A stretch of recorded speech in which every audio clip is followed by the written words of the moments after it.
दोस्तों एक सेकंड के लिए ये सोचो, आज आपको घर का बजट बनाना हो और आपके पास लिमिटेड पैसे हो तो आप क्या करोगे? क्या पहले नए कपड़े लोगे या पहले घर की दीवार मजबूत करोगे ताकि कल घर गिर ना जाए? आज जो बजट आया है ना, वो एग्जैक्टली यही डिसीजन है। ये बजट ये नहीं पूछ रहा कि लोग खुश होंगे या नहीं, ये बजट ये पूछ रहा है कि 5 साल बाद इतना इंडिया स्ट्रांग होगा या नहीं। और इसीलिए ये वीडियो इंपॉर्टेंट है, क्योंकि हेडलाइंस आपको आधा सच बता रहे होंगे। मैं आपको पूरा सच और सिंपल भाषा में बताऊंगा। बजट कोई नई चीज नहीं है दोस्तों। हर साल गवर्नमेंट एक डायरी खोलती है और लिखती है कि इतना पैसा आएगा और इतना पैसा जाएगा।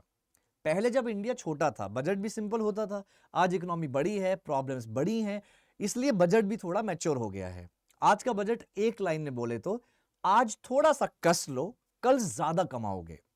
ठीक है। अब सबसे पहले एक बेसिक चीज क्लियर करते हैं। गवर्नमेंट जब पैसा खर्च करती है तो दो टाइप में खर्च करती है।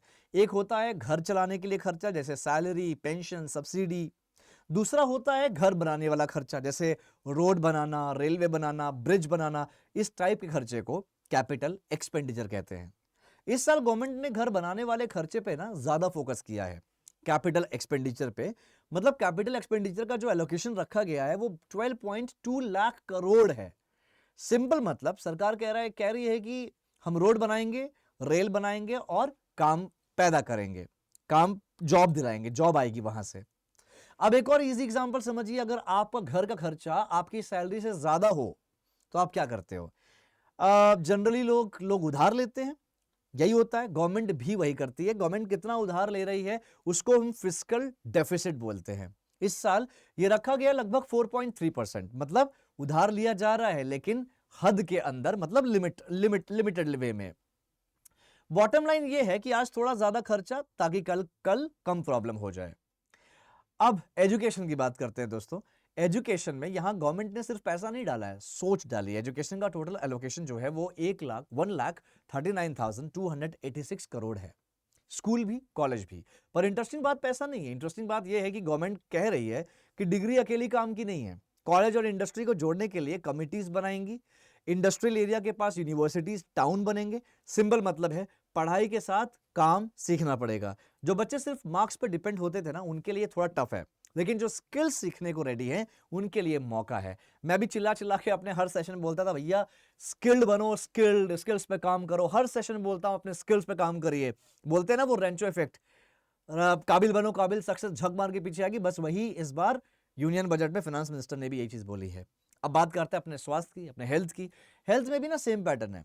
सिर्फ हॉस्पिटल चलाने का बजट नहीं है, बायोफार्मा शक्ति के लिए 10,000 करोड़ रखे गए हैं। इसका मतलब है कि मेडिसिन बनेगी, रिसर्च होगी, फैक्ट्रीज भी चलेंगी।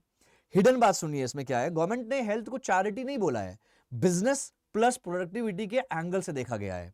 इसे हाई स्किल जॉब्स भी आती हैं, सिर्फ नर्स और वार्ड बॉयज नहीं काम करते यहां पे, टॉप डॉक्टर्स भी काम करते हैं, एक्सपर्ट्स भी काम करते हैं। अब बात कर लेते हैं हमारे किसान भाइयों के लिए, यानी कि एग्रीकल्चर के लिए। दोस्तों फार्मर के लिए ना, किसानों के लिए भी पैसा रखा गया है। ओवरऑल एग्रीकल्चर सपोर्ट यहाँ पे 1.32 लाख करोड़ है। फर्टिलाइजर सब्सिडी अलग से है, 1.71 लाख करोड़। मतलब खेती महंगी नहीं होने दी जाएगी। हाँ, पर सिर्फ सब्सिडी पे नहीं चलेगा। High value crops, storage, market तक डायरेक्ट पहुंचेगा। ये सब सिस्टम सुधारने की कोशिश हो रही है। अब फार्मर के लिए, यानी कि किसान भाइयों के लिए हम ये स्लो बेनिफिट तो है पर सस्टेनेबल है। अब बात करते हैं सबसे ज्यादा सुनने वाला एक पर्टिकुलर वर्टिकल है, जैसे हम बोलते हैं सेमीकंडक्टर। भाई ये शब्द बहुत सुनाई देता है, सेमीकंडक्टर। ये वो चीज है ना जो मोबाइल, कार और टीवी सबके दिमाग जैसी होती है। इसके लिए 40,000 करोड़ का प्लान है। मतलब सरकार चाहती है कि इंडिया सिर्फ फोन यूज ना करे, अब फोन बनाए भी। ये आज का फायदा नहीं है, 5 से 10 साल का बहुत बड़ा गेम है ये। उसके बाद आते हैं हमारे एमएसएमई के बारे में। तो एमएसएमई का मतलब होता है micro small medium enterprises. Micro small medium वाली कंपनी, छोटे बिजनेस के लिए 10,000 करोड़ का ग्रोथ फंड रखा गया है।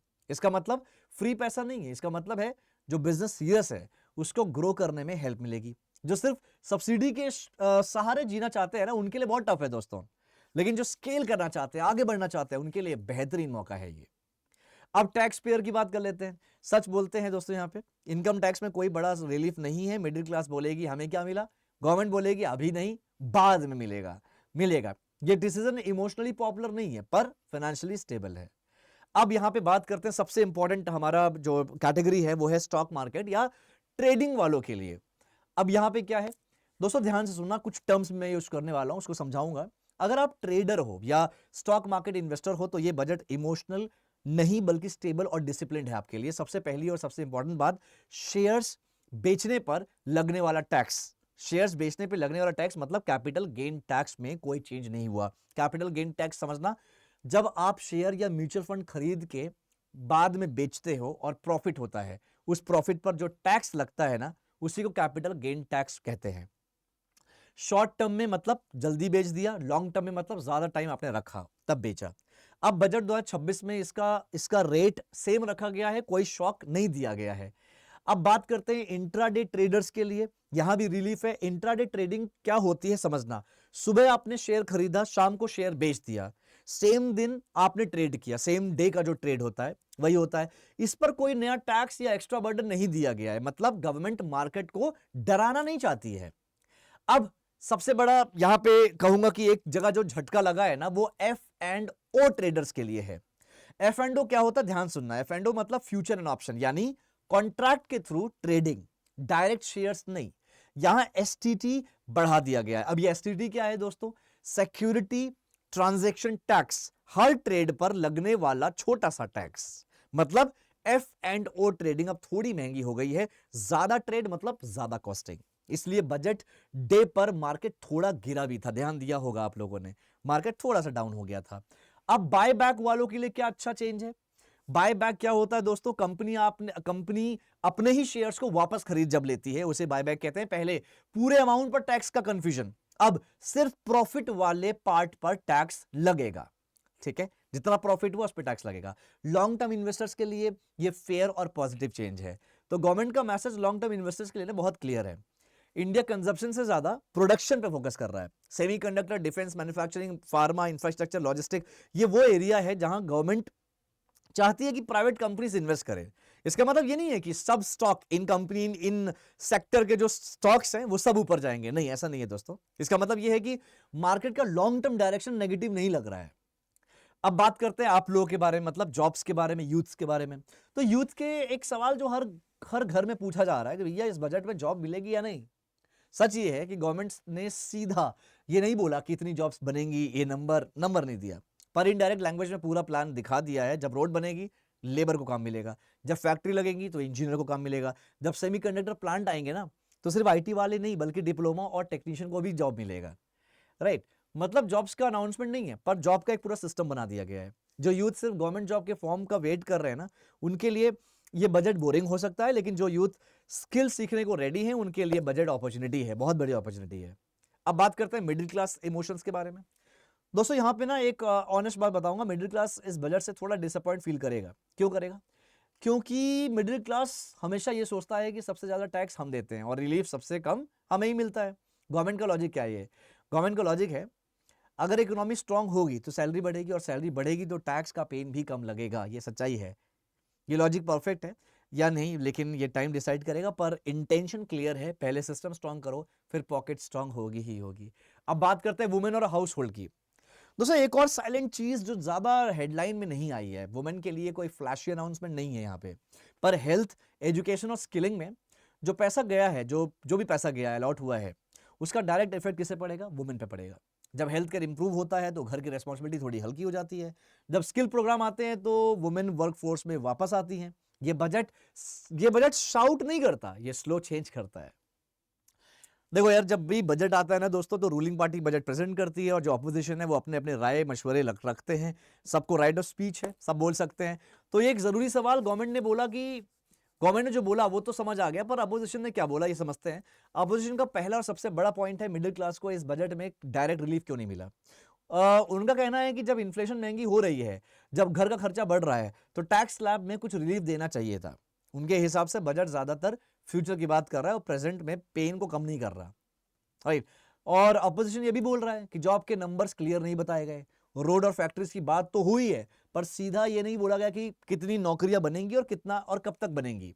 नंबर्स पे बातें नहीं हुई है, ऐसा अपोजिशन कहना है।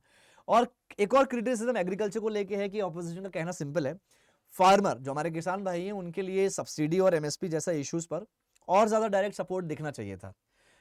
उनके हिसाब से सिस्टम स्ट्रॉन्ग करना सही है, पर जब तक फार्मर को तुरंत रिलीफ नहीं मिलेगा तब तक ग्राउंड लेवल पर फ्रस्ट्रेशन बनी रहेगी दोस्तों।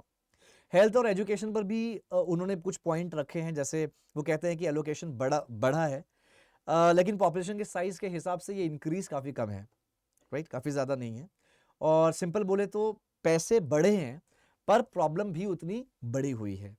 तो यहाँ पे ना मेरा एक न्यूट्रल वर्डिक्ट मैं अगर बोलूँ, मेरा वर्डिक्ट क्या है, मैं न्यूट्रल बोलना चाहूँगा। तो दोस्तों, ये बजट उन लोगों के लिए बेटर है जो आगे का सोच रहे हैं, और उन लोगों के लिए थोड़ा डिसअपॉइंटिंग है जो आज का रिलीफ चाहते हैं। अपोजिशन क्वेश्चंस वैलिड हैं, लाइक उन्होंने बोला ना, क्योंकि डेमोक्रेसी में सवाल पूछना जरूरी होता है और गवर्नमेंट का विजन भी समझने लायक है, क्योंकि बिना इंफ्रास्ट्रक्चर के ग्रोथ पॉसिबल नहीं होती है। असली जवाब एक ही है, इस बजट का रिजल्ट डिबेट से नहीं ग्राउंड रियलिटी से डिसाइड होगा। लास्ट में दोस्तों एक क्विज है।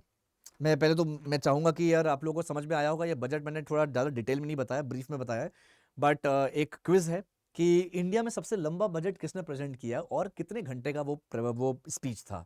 तो आप कमेंट बॉक्स पर जरूर डालिएगा, और आपको क्या लगता है इस बजट से, ये बजट वाकई में अच्छा है, फायदेमंद है, बिना किसी को गाली दिए, बिना किसी को नेगेटिव बोले, अपना अपना राय रखिए, क्योंकि राइट टू स्पीच सबके लिए है। ऑलराइट गाइस, उम्मीद करता हूँ समझ में आया होगा, और इसी तरह के अपडेट के लिए और इसी तरह के जॉब अपॉर्चुनिटीज के लिए अगर आप मेरा पूरा चैनल को एक्सप्लोर करेंगे ना, आपको समझ में आएगा ये चैनल, ये प्लेटफॉर्म बेसिकली जॉब प्रोवाइड करने के लिए है, बेस्ट प्लेटफॉर्म है। अगर आप नौकरी ढूंढ रहे हैं, 2026 में नौकरी करना चाहते हैं, तो इस प्लेटफॉर्म से जरूर जुड़िएगा। सब्सक्राइब करिए BFSI करियर 24/7। मिलते हैं किसी और जॉब अपडेट में या किसी और बेहतरीन सेशन में। अपना ख्याल रखिए, अपने स्किल्स पे काम करते रहिए। Thank you so much and God bless you everyone. Thanks a lot.